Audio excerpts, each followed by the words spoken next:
Today I'm here at a Runza at 70th and Van Dorn Streets in southeast Lincoln, right by Holmes Lake Park.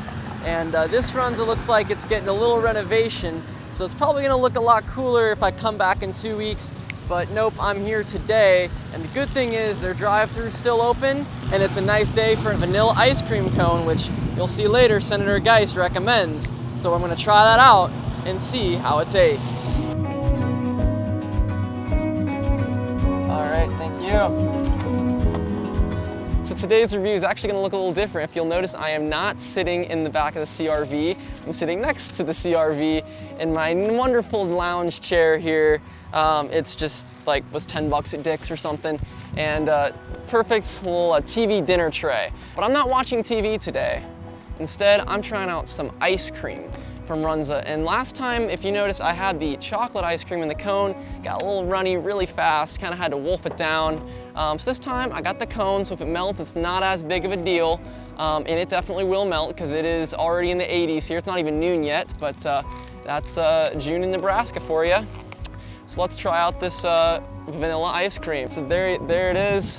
Man, it is kind of windy. Can't really tell with the trees back there, but yeah, this almost blew away. Anyway, let's try this ice cream. Again, going into this review, I knew what the chocolate ice cream here tasted like, and it was pretty standard. This vanilla, I do like a little bit better. Now, personally, I think this could really go far if they added some other stuff to it, maybe some syrup or some sprinkles or, you know, crushed up Oreos, nuts. I don't know. I'm a sucker for like almonds and peanuts in the ice cream. So I don't know. That might be some advice here, but this is a good base. This is a very good base. Definitely the cup was a good decision here, because man, this would be such a mess without it. For real though, what I would try to do, and I might try to do this later on, get the cup, and if you have any candy or, you know, maybe some chocolate chips, probably not the best, most portable thing to have in the car, because that would be a melty mess by the time I get here. But, you know, gummy worms, whatever you like on a Sunday, this is a great base. And so maybe you have a couple nuts in the car. I would say it's probably gonna be cheaper too, because also this is a $1.09, you know how I like to say a $1.09. This is another $1.09 treat with that 9-cent tax, dollar ice cream. And, you know, I think it's not a bad idea to maybe spice this up with some of your own treats, and you could really add even some fresh fruit, maybe get some fresh picked blueberries in here, and then you've got basically a treat that might cost $5 elsewhere, but you know, if you get it separately and you just add this Runza ice cream, you could really do a lot with it. And on its own, it's not bad, but where I think this really shines is its potential. Anyway, just the ice cream, I'm gonna give it that 6 out of 10. I think it really could be better with those add-ins, but on its own, still not a bad treat for a hot summer day, and coming in at a $1.09, heck, I could even pay with a dollar bill and a dime, so, and still get money back. That's pretty impressive in today's world. So overall, vanilla ice cream, a good option, and if you just like plain ice cream, you know, this'll do the trick. It's plain ice cream, but it's good plain ice cream, and for that, gotta give it a 6 out of 10. Thanks, Runza.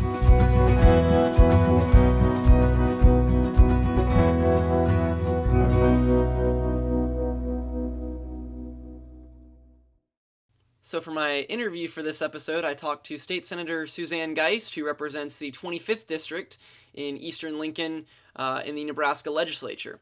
Now, the Nebraska legislature actually is only made up of one body, meaning it's a unicameral, so it doesn't have a House or a Senate. It's all just one group, and I think they're the only state in the nation to have a state government like that.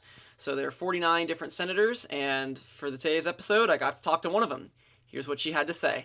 The best thing would be, gosh, the very best thing, there's a lot of best things. I have a very diverse district. It goes from rural to urban, so a lot of space. I have some large landholders, but it is mostly an urban district.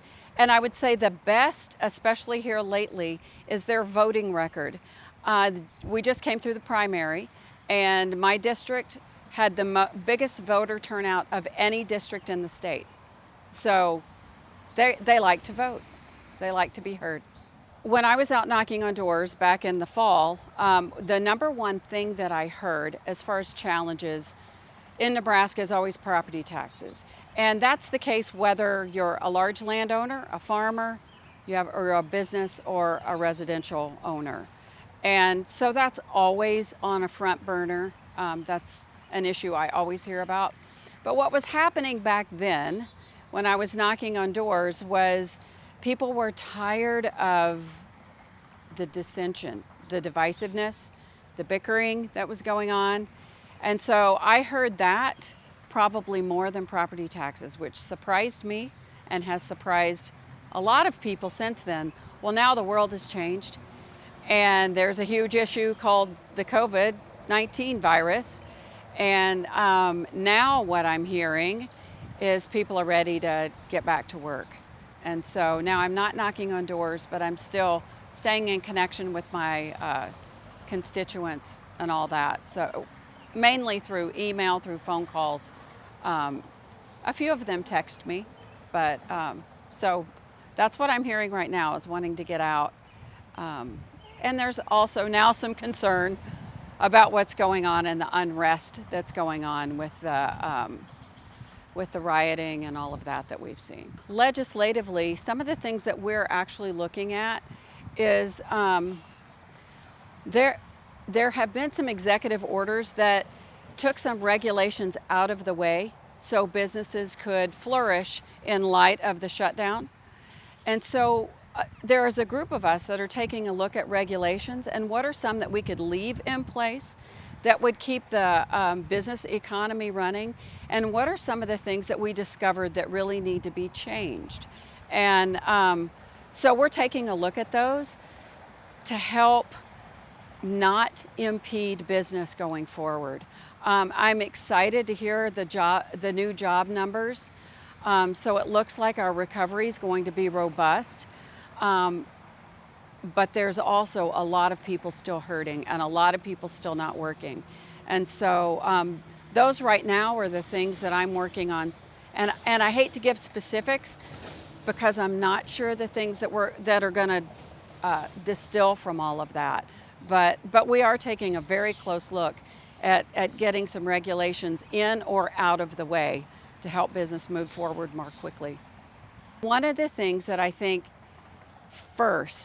that we need to talk about first is that laws are good things. They tend to be guide rails of our culture, but laws don't dictate our behavior.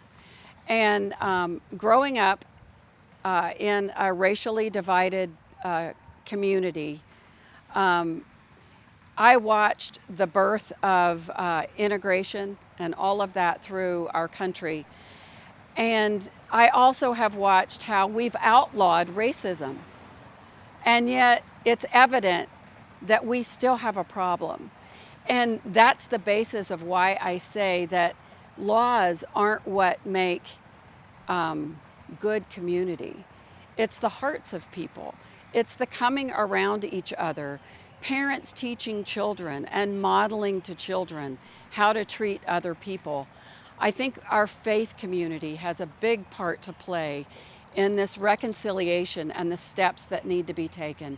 I think that could be done rather quickly.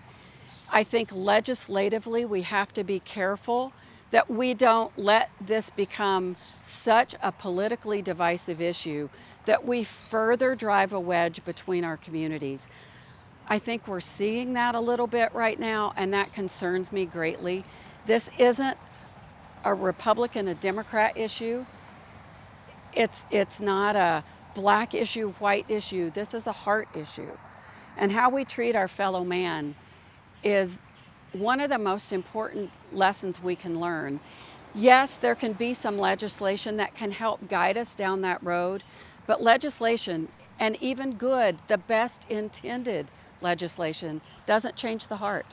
That's done through community, through family, through faith, and through working together, human to human, face to face. I have two. I actually thought about this. I have two. I love their cheeseburgers. I am a Runza cheeseburger, everything on it freak. Love those. And then on a day like this, I love vanilla ice cream on a cone, the best. Love it. Well, thanks for watching that interview, and for my next episode, I will again be talking to a state senator from Lincoln. This time it'll be Adam Warfeld, and I'll also be doing a review on the chicken strips at the 40th and Randolph Runza location in Lincoln. Thanks for watching.